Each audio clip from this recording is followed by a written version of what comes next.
नमस्कार, मैं हूँ डॉक्टर शैलेंद्र और आप देख रहे हैं द डॉक्टर शैलेंद्र शो। सच तो सच है। इस कार्यक्रम में हम पेश करते हैं हर सप्ताह एक ऐसी हस्ती को जिसे आपने नाम दिया, प्यार दिया और सम्मान देकर बड़ा बनाया। विश्व के प्रत्येक समाज को कविता की जरूरत होती है। कविता दुखों के क्षणों में सच्चे मित्र की तरह पीठ पर हाथ रखकर सिर्फ सांत्वना ही नहीं देती बल्कि लड़ने का साहस भी देती है। अन्याय, अत्याचार के विरुद्ध मिलकर खड़े होने के लिए आत्मा में आग पैदा करती है। कविता जीवन और समाज को बदलने की क्षमता रखती है। सच्ची कविता से वाह नहीं बल्कि आह निकलती है। कविता मनोरंजन नहीं बल्कि दुख की बोली है जो कवि के अंतरस से निकलती है। समाज के सुख दुख का संयोजन करती है।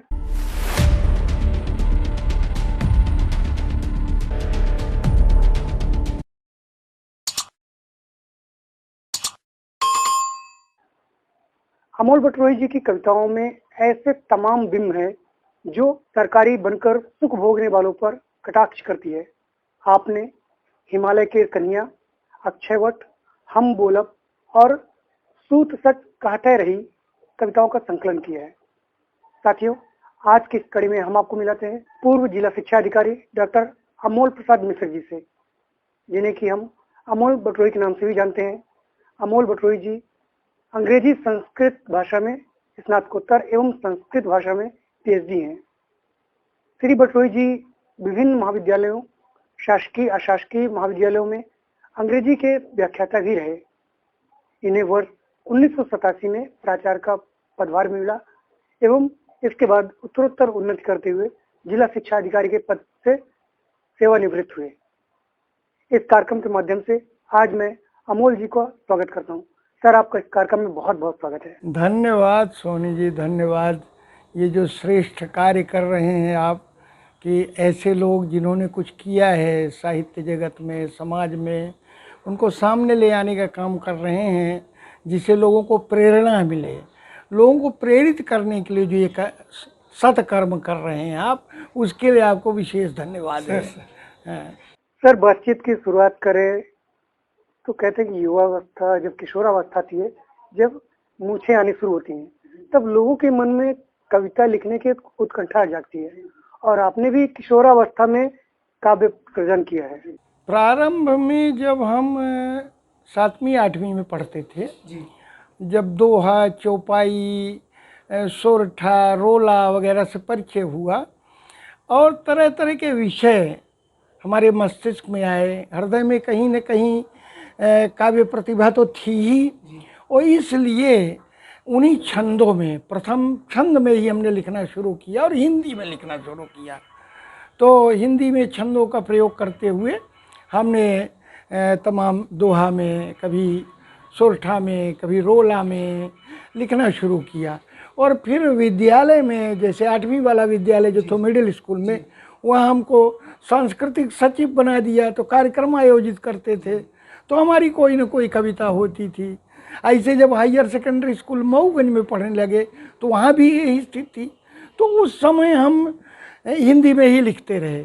कभी कभी संस्कृत में श्लोक लिखना हमने 9वीं 10वीं 11वीं में ही शुरू कर दिया था और पत्रिका में उसका प्रकाशन भी हुआ था। संस्कृत में कहानी, संस्कृत में कविताएं, तो हिंदी और संस्कृत ही प्रारंभ में लिखते थे।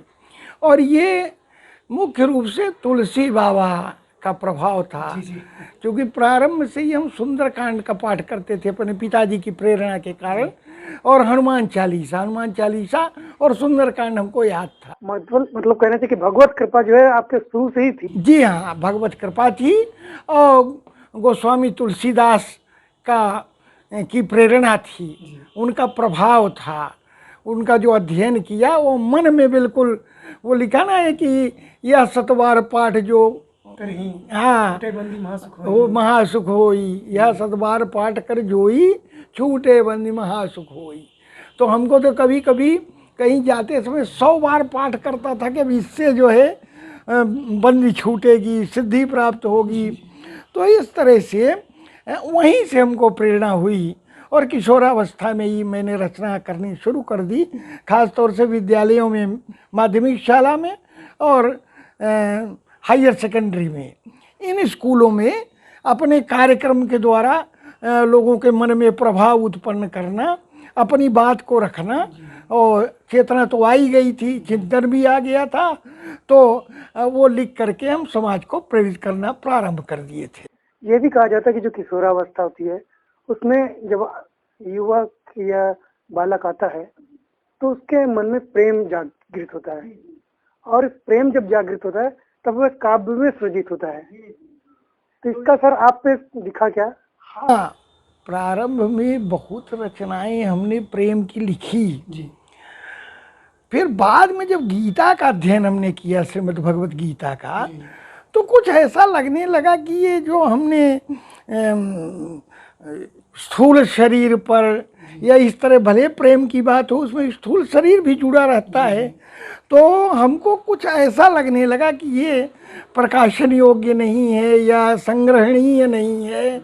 तो हमारी जो प्रेम की कविताएं थी वो हिंदी में ही थी, और प्रेम की कविताएं उनको फिर हमने संग्रहित ही नहीं किया, पता नहीं कहाँ लुप्त हो गई, क्या हो गई। जब उनके के बारे में सोचा ही लगने लगा कि लगता है कहीं हमने गलत तो नहीं लिखा। अब चूंकि मैं टॉप मोस्ट स्कॉलर भी था, मतलब एक विरोधाभास शुरू हो गया था। टॉप मोस्ट स्कॉलर था, सब लोग हमारी नकल करते थे, अनुकरण करते थे कि ये किस तरह कर रहे हैं, किस तरह करते हैं। तो कुछ लोग वो हमारी जो प्रेम काव्य रचनाएं हैं उनका अध्ययन करने लगे, सुनना चाहने लगे, तो धीरे धीरे हमने उनको छिपा दिया और फिर अन्य रचनाएं करना शुरू कर दिए जो कुछ आदर्श और समाजोन्मुख हों, आदर्श हों, लोगों को कुछ सीख दें, न केवल मनोरंजन करें। ऐसी कविताओं को फिर हमने संग्रहित नहीं की। तो कोई एक ऐसी रचना जो आज भी आपको याद आती हो? प्रेम वाली रचनाएं तो करीब करीब तिरोहित हो गई। जो हिंदी में हमने लिखी थी वो ध्यान में ही नहीं रह गया कि हमने क्या लिख डाला था। बाद में जब ग्रेजुएशन वगैरह में आए तो उन दिनों जरूर फिर वो आदर्शोन्मुखी थी। जैसे भारतीय संस्कृत पर हमने उस जो हिंदी में मैं लिखता था, क्योंकि संस्कृत वाला हूँ, तो बड़ी क्लिष्ट भाषा होती थी। हमको ये लगा कि इसको लोग ठीक से समझेंगे नहीं, तो जैसे वो शुरू किया था भारतीय संस्कृत पर, जग संकर्षी सत्य शांति करुणा की रसमय धार बहाती, तुम कौन संदेशा लाती। इस तरह से मतलब हमको ये लगा, जो हिंदी से फिर इधर हम बघेली की ओर मुड़े। संस्कृत में भी लिखा हमने, अंग्रेजी में लिखा, कॉलेज में रहते हुए अंग्रेजी में लिखते थे।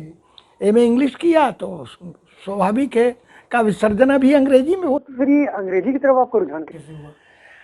देखिए, ये रुझान व्यावसायिक था, समय की मांग कह सकते हैं। समय की मांग थी, इसलिए कि मैं संस्कृत पढ़ना चाहता था, हिंदी पढ़ना चाहता था, लेकिन देखा ये कि अंग्रेजी में एमए जो कर लेते हैं तो तत्काल व्याख्याता हो जाते हैं। संस्कृत वाले पढ़े हुए, हिंदी वाले पढ़े हुए हैं, और अंग्रेजी हमारी अच्छी थी, ग्रेजुएशन में बहुत अच्छी थी अंग्रेजी, संस्कृत अंग्रेजी ये दोनों थी वहाँ। तो हमने कहा पहले अंग्रेजी में ही एमए किया जाए और कोई पद प्राप्त कर लिया जाए। तो हमने यानी प्रेम बस नहीं अंग्रेजी पढ़ी, ये उस समय की मांग थी कि अंग्रेजी पढ़ करके और कोई उच्च पद प्राप्त कर लिया जाए। तो मतलब उदर पोषण की तैयारी पहले। पोषण उधर वो तो है ही है, वो तो बहुत यानी सबसे अहम है।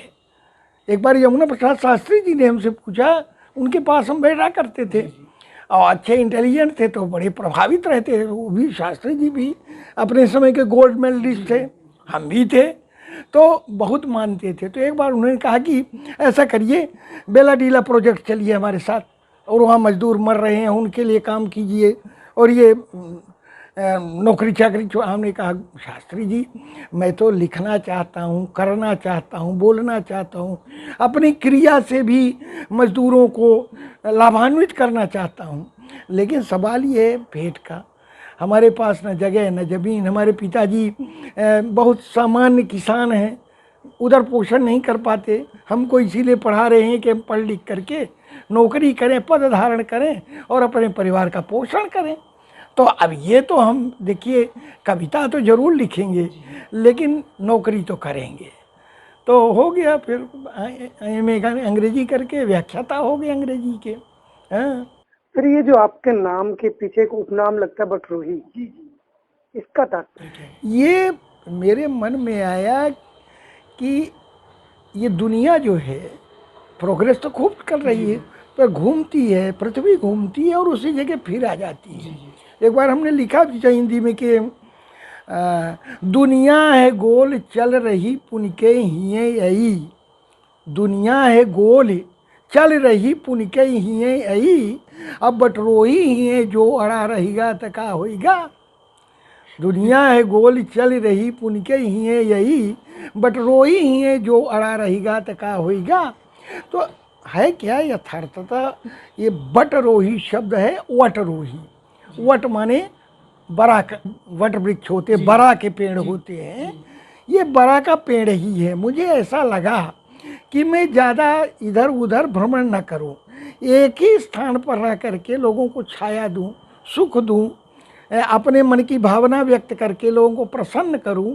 तो हमने अपना नाम बटरोही कर दिया, बघेलीकरण कर दिया है वो वटरोही। रोही माने होता वृक्ष, रूहियते ही रोही, जो उगता है उसी को रोही कहते हैं। रोही है वृक्ष, तो वट रोही माने वट वृक्ष। तो ये उपाधि हमने धारण की कि हम सबको शीतल छाया प्रदान करेंगे और सबको आनंद प्रदान करेंगे, सबको प्रेरित करेंगे। हमारे पास पक्षी आएंगे, हमारे पास नीचे पशु आएंगे और इन सब का हम सभी जीव जंतु को हम एकत्र करेंगे, एक जगह रखेंगे, आनंद प्रदान करेंगे। तो हमने अपना, हमें किसी ने उपाधि दी नहीं है, हमने स्वयं ही ये उपाधि धारण कर ली। वटरोही कहा, फिर उनका वटरोही नहीं, क्योंकि हम बघेली में लिखने जा रहे हैं इसलिए इसको हम बटरोही कर देते हैं, तो बटरोही उपाधि हो गई हमारी। सर, आपने अपना जो प्रथम संस्करण था हिमालय की कन्या, इसमें आपने दुहिता की वेदना को पिरोया है, तो वह वेदना क्या थी? देखिए, बहुत ही, जो हमारा बड़ा पुत्र है अभी, उसके बाद हमारी एक पुत्री हुई थी, छोटी पुत्री, जो लगभग 6 महीने ही जीवित रही। वो उस समय की जो पीड़ा थी हमारे मन में, शांत नहीं हो रही थी। वो कविता से शांत हुई। हमको ये लगा कि ये जो पुत्री हुई, ये दुहिता जो हुई, इसकी मृत्यु में या ये इसका जब जन्म हुआ था इसकी माँ को जो पीड़ा हुई होगी, अब जब हम काव्य जगत में प्रवेश करते हैं तो यहाँ एक एक कविता, एक एक पंक्ति का प्रसवन करने में इतनी पीड़ा होती है, आदमी इतना माने मूर्छित होता है, अर्धवृष्ट जो ट्रांसपोर्टेड मूड में रहता है, वो पृथ्वी छोड़ देता है। लेखन जब कभी भी किया जाता है, एक पंक्ति जब निकलती है तो कभी जमीन पर नहीं होता, वो कहाँ होता है उसको कुछ पता नहीं, किस जगत में होता है, उसका एक काव्य जगत होता है, उसका एक संसार ही अलग होता है। तो कविता का सृजन करने में जो पीड़ा का अनुभव हुआ सर्जना में, ऐसा लगा कि वो दुहिता की ही पीड़ा है, तो इसलिए हमने कविता को दुहिता कहा। हाँ, और उसी अनुभूति, उसी दुख की अनुभूति, जो प्रसवन के पीड़ा की अनुभूति होती है, उसकी अनुभूति करते हुए ही हमने काव्य सर्जना की। सर, आपने अंग्रेजी में और संस्कृत में स्नातकोत्तर भी किया और संस्कृत से पीएचडी गोल्ड मेडलिस्ट भी हुए, लेकिन इसके बाद आपने भाषा बघेली को चुना और बघेली में ही कविताओं को सृजन किया। जी, तो है क्या कि हमने आपको बतलाया है कि पहले मैं हिंदी में लेखन शुरू किया था, संस्कृत में भी लिखने लगे, अंग्रेजी में भी लिखने लगे, लेकिन हिंदी में भाषा की क्लिष्टता के कारण समाज में लोगों के बीच में हम उतना नहीं प्रतिष्ठित हुए, और अंग्रेजी संस्कृत तो है ही है क्लिष्ट भाषा लोगों के लिए, और हम इस बघेली अंचल में थे, यहीं पठन पाठन हुआ, यहीं अध्यापन हुआ, तो ये कुछ लगा कि संस्कृत और अंग्रेजी और हिंदी में लिख करके हम जनमानस में उतना प्रवेश नहीं पाएंगे, समाज में उतना प्रवेश नहीं पाएंगे, लोग हमारी बात नहीं समझ पाएंगे। और कवि तब प्रसन्न होता है जब उसके मन की बात शब्दों में जो उतरती है उसकी व्यंजना को लोग समझें। और वहाँ हम हिंदी, संस्कृत, अंग्रेजी के माध्यम से वो व्यंजना नहीं दे पा रहे थे, और जो दे पा रहे थे उसको लोग समझ नहीं पा रहे थे। तो इसलिए हमको ये लगा कि हमको बघेली में लिखना चाहिए, इस अंचल की भाषा में। जैसे वो व्यास जी जब वेद, पुराण और तमाम लिखे ना, उपनिषद वगैरह सब लिख डाले, उनके मन की पीड़ा नहीं शांत होती थी, तो अंत में उन्होंने श्रीमद् भागवत महापुराण लिखा और वो लोगों की समझ में आया। आज भी श्रीमद् भागवत महापुराण लोग सुनते हैं। तो बघेली में लिखने पर हमको लोगों से बहुत प्रेम मिला। अब एक वाकया आपको सुना दें कि जब हम मऊगंज से प्राचार्य पद से चले आए थे देव तालाब, तो एक बुढ़िया आ रही थी, 80 बरस के वृद्धा होंगी माता। तो बोली कि दादू बट, वो नीचे झुकी थी, ऐसे सीधी होकर बोलते, दादू बटरोही आए हैं। हम कहें हाँ अम्मा जी बटरोही आए हैं। तो कहीं के तो तू यहाँ मऊगंज में नहीं आए लागे थे, दिखाते थे। कहा नहीं, हम कहना हम तो देव तालाब चले गए ना, आज वो आए नहीं यहाँ मऊगंज। तो कहीं तो ऐसा करा दादू कि वह जो उन काकी के जिंदगानी है, वो हमार पंजन की जिंदगानी, वो 4 लाइन ही सड़क में खड़े खड़े जो हमको सुनाए थे। हम कहें माता जी सुनाओ, काहे ना सुनाओ। तो उनको सुनाए काकी के जिंदगानी 4 लाइन में कि कूचा में पैदा भई मजना, पोतना पलना चढ़ी होत बिहानी, अगोबर टारी कंधेली, खबाई के जूठन तारत जाति जमानी। तो बेरा ढरे दरई काणई अलहोरई, पछोरई केरावई में खूब बुढ़ानी, राती के चूल्हा चिता चढ़ी गई, या काकी के रोज के है जिंदगानी। काकी खुशी हो गए, माता जी प्रसन्न हो गई, कहीं दादू अच्छा मिल गए। तो मतलब ये दिखन कि जो बघेली में लिखन, तो बघेलखंड अंचल के चाहे माता बहन हो, चाहे वृद्ध हो, चाहे लड़का हो, भली भांतों का समझे। एक बार कहो कवि सम्मेलन में रही तो सवेरे निकलें जब बाहर नित्य क्रिया को, तो एक लड़का कूदत है, जल बिल के मरागा टूट पोहतमान, दादा के पटऊ माँ चोर है सकान। तो मैंने कवि सम्मेलन सुना था उसने, और ये पंक्तियाँ उसके मन में प्रवेश कर गईं, तो आप प्रेरित तो करेंगी। ऐसे एक बार देव तालाब गए, तब हम वहाँ डीओ होके उमरिया चले गए थे। तो लड़के कहीं दादा आए चिल्लाने, तो तब तक हम दिखाई, और एक सेठानी थी पैर पड़ी, कहीं महाराज कहाँ चले गए न, अपना लड़कन के लौ लगाए के ये दिन भर दादा आए चिल्लात रहा था, और अपना को जानी कहाँ चले गए। तो ये कहने का मतलब ये है कि छोटे छोटे बच्चों के अंदर, माताओं के अंदर, बहनों के अंदर, वृद्धों के चाचाओं बाबाओं के अंदर वो हमारी कविताएं प्रवेश करेंगी। आज भी हमारे अंचल में हमारी 50 कविताएं 2 लाइन ही सही, 4 लाइन ही सही लोगों को याद है, और समय समय पर उसको उद्धृत करते हैं। लेकिन हिंदी, संस्कृत, अंग्रेजी की कोई रचना उद्धृत नहीं की गई, किसी को याद नहीं हुई। और जब कविता की एक भी पंक्ति आपके अंदर न उतर पाए, आपकी स्मृति में न आए, आपके हृदय में न उतरे, तो कविता किस काम की? वो क्या सुख देगी, क्या प्रेरणा देगी? सर, रघुवीर सहाय ने कहा था कि मेरी कविता वह नहीं है जिस पर वाह निकले, बल्कि सुनकर जब व्यक्ति घर जाए तो उसमें आह निकले। तो आपने अपनी कविताओं में क्या रखा? हाँ, यही है हमारी रचनाओं में। एक तो आनंद बोध है और दूसरे दुख बोध है। तो दुख बोध में जब कहीं भी कोई कविता सुनेगा तो उसको जरूर ये लगेगा कि ये हमारी दुख की बात कही गई है।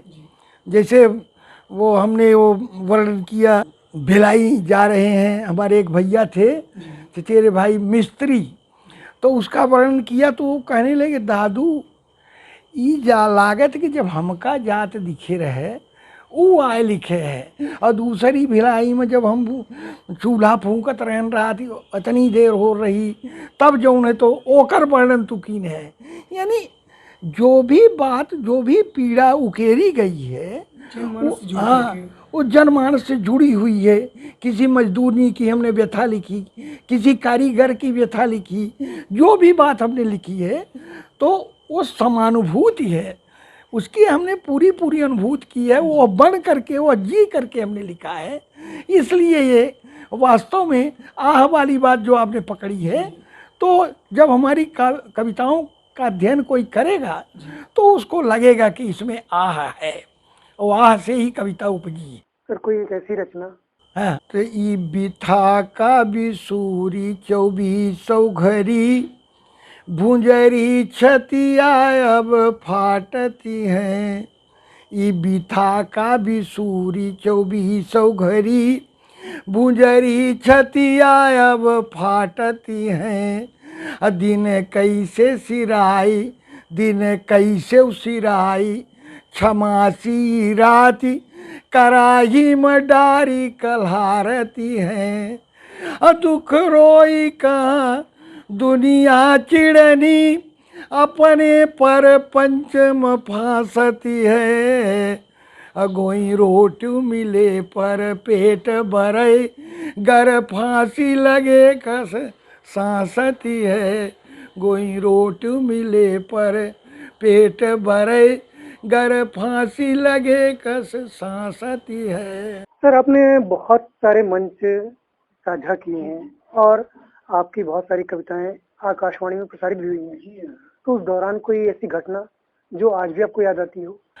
देखिए, जब प्रारंभ में आकाशवाणी में हम गए बहुत आनंद आया। पहली बार जब प्रसारण होना था और उस समय बघेली में हम मुक्त छंद रचनाएं, प्रारंभ में हमने बघेली में मुक्त छंद रचनाएं ही लिखी है, तो वो याद आई और उसको हमने सुनाया तो बड़ा आनंद आया। वो एक बिंब था, एक मजदूरन हंसिया लेकर के अरहर काट रही है कि गांव के गोइड़े में महा की उठा आंबा के पेड़, गांव के गोइड़े में महा की उठा आंबा के पेड़ और अरहर के खेत एक झंझरान। गांव के गोइड़े में महा की उठा आंबा के पेड़, अरहर के खेत एक झंझरान। और वहीं माँ सामर बरनिया एक हाथे में हंसिया ले लफी रही। वहीं माँ सामर बरनिया एक हाथे में हंसिया ले लफी रही। और झुनुन झुनुन घेटिन के बोल, झुनुन झुनुन घेटिन के बोल, गोड़े के गोड़हरा और छड़ा से बर करी नहीं बर जोड़ी। झुनुन झुनुन घेटिन के बोल, गोड़े के गोड़हरा और छड़ा से करी रही बर जोड़ी। मन मा मन सुतिया एक सुगबुगान, जम गे अक्षर लिखनी, लिखनी सब जम गए, अक्षर सब जम गए। ये हमको याद है कि ये जब हमने सुनाई थी कविता उस समय हमने बड़ा रोमांच हुआ था। ऐसा लगा कि वो देख रहे हैं खेत, वो अरहर के पेड़ और वो आम का पेड़ जो बोराया हुआ है और उसमें जो मजदूरनी जो हंसिया लेके लप रही है, ये हमको सब दिखाई पड़ रहा है। तो बड़ा रोमांच हुआ था। ये पहली बार की जो 3-4 रचनाएं हमने सुनाई थी उसमें से एक शामिल थी।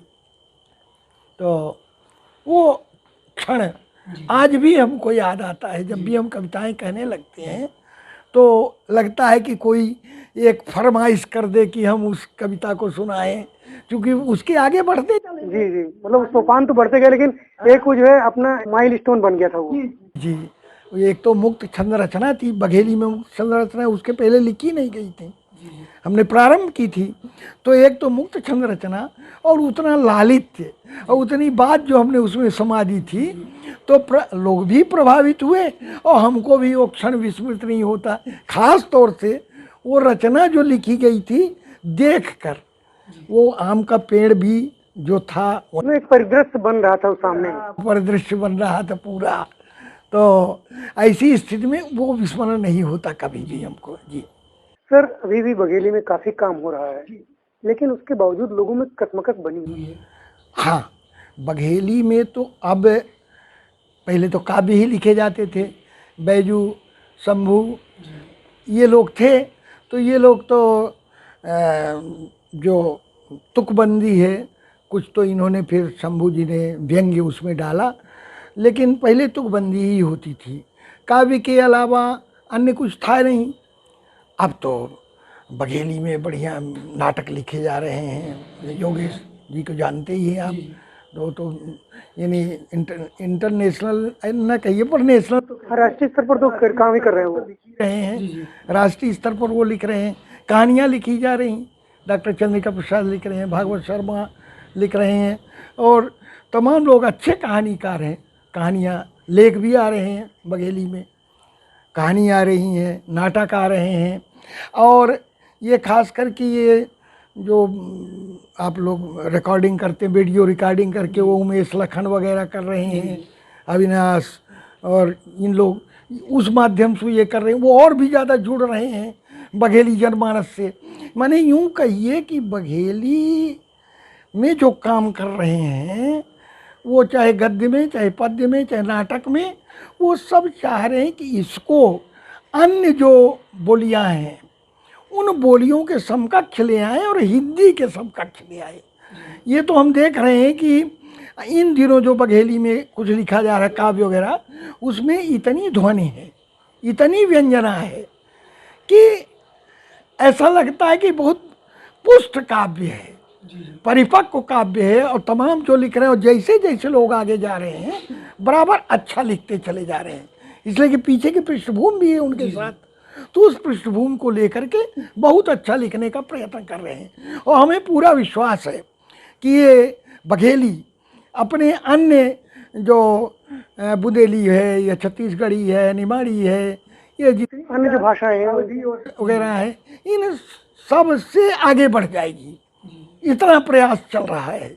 अब आप लोग भी इसी क्षेत्र में प्रयास कर रहे हैं, तो आपका ये प्रयास लोगों को प्रेरित करेगा, और प्रेरित होंगे तो निश्चित रूप से लिखेंगे, पढ़ेंगे, समाज में घुले मिलेंगे, उनकी चीज़ें ले आएंगे।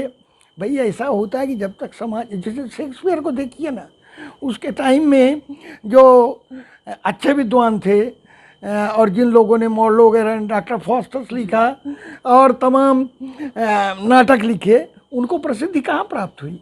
जब तक समाज से, लोक से कथ्य न लेंगे आप, कथानक न लेंगे, उनकी वस्तु न लेंगे, उनकी वाणी न लेंगे, उनका वार्तालाप न लेंगे, तब तक आपको प्रसिद्धि भी प्राप्त नहीं होगी और आप बस किताबों में रह जाएंगे। तो किताब से निकल करके अब ये अंचल में तमाम लोगों के मानस में प्रतिष्ठा प्राप्त होगी, केवल किताब नहीं।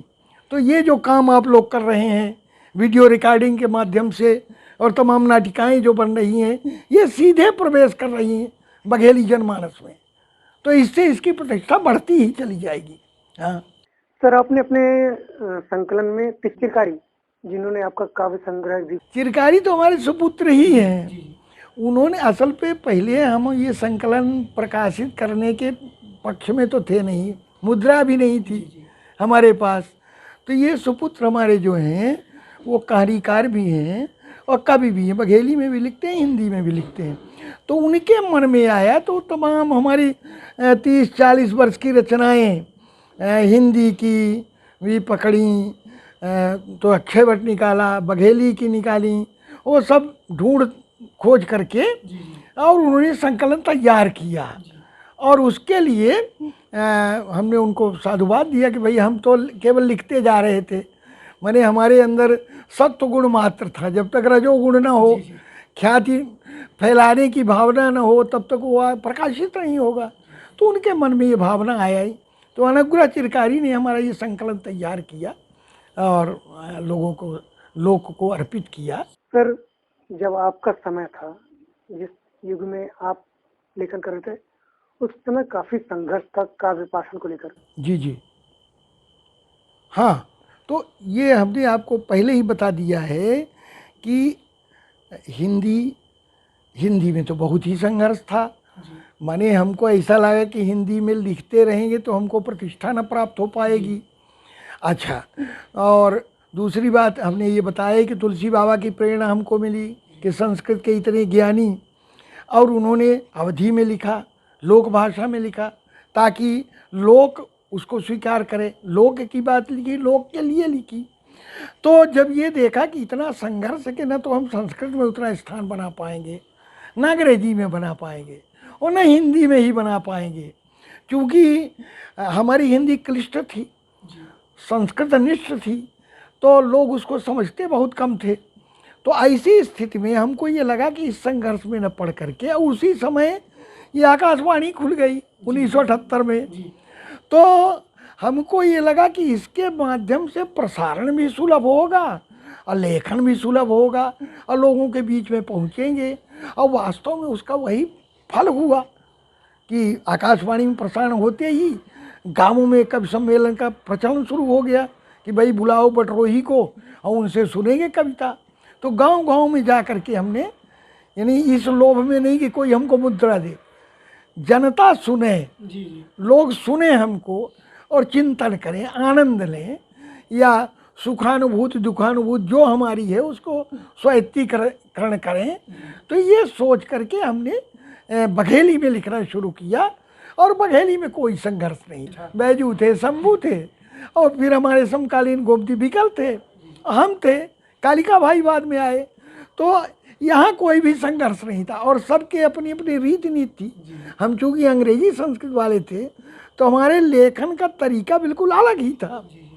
हमारे में व्यंजना और ध्वनि पहले से ही आ गई थी, तो वो लोग अलग लिख रहे थे, हम अलग लिख रहे थे। यहाँ कोई संघर्ष ही नहीं था, सब लोग अपनी अपनी तरह का लिख करके अपना स्थान बना रहे थे। तो वहाँ पर हमको फिर बघेली में मूर्धन्य होने में हमको कोई प्रयत्न नहीं करना पड़ा। सहज गति से लिखते रहे और लिख करके लोगों को सुनाते रहे, और फिर किताबें भी छप गई। और हमारी ये हिमालय के कन्या यूनिवर्सिटी में चलती है, आपको पता ही है, एमए हिंदी में। और इन तमाम कविताओं से 7 कविताएं लेकर के इसमें बीए में भी एक संकलन में हमको रखा गया है, जिसमें डिटेल स्टडी के लिए रखा गया है। हमारी जीवनी वगैरह और घर द्वार सब उसके वर्णन किया हुआ है। तो इस तरह से मतलब इसमें हमको पूरी प्रतिष्ठा प्राप्त हुई, इसमें कोई संघर्ष नहीं करना पड़ा। सर, आपने जब काव्य पठन किया था, काव्य सृजन किया था, उस समय आपने किसी को अपना आदर्श भी बनाया होगा और किसी न किसी को अपना गुरु भी बनाया रहा होगा। नहीं, गुरु तो नहीं बनाया। वही हमने बताया कि बाबा तुलसी को ही हमने अपना गुरु माना, जैसे वो द्रोणाचार्य को माना था एकलव्य ने। यानी किसी के पास ना तो हम संस्कृत में जरूर हम डॉक्टर सत्यसूदन पांडे थे जो प्रोफेसर संस्कृत के, तो संस्कृत की रचना में उनको गुरु बनाया था, उनसे जचवाता भी था, उनसे बातें करता था। लेकिन हिंदी या अंग्रेजी में खेरा साहब से, लेकिन हिंदी में और बघेली में हमने ना तो किसी से कुछ चर्चा की, न बताया लिखना। लेकिन वो प्रेरणा किसकी थी? बाबा तुलसी की। तुलसी बाबा से ही प्रेरित हो करके हमने लिखना शुरू किया। और हमने बताया भी है कि अंग्रेजी संस्कृत हिंदी जानने के बावजूद बघेली में इसीलिए लिखा कि तुलसी बाबा जब संस्कृतज्ञ इतने बड़े हो करके और अवधि में लिख सकते हैं, तो हम क्यों ना बघेली में लिखें।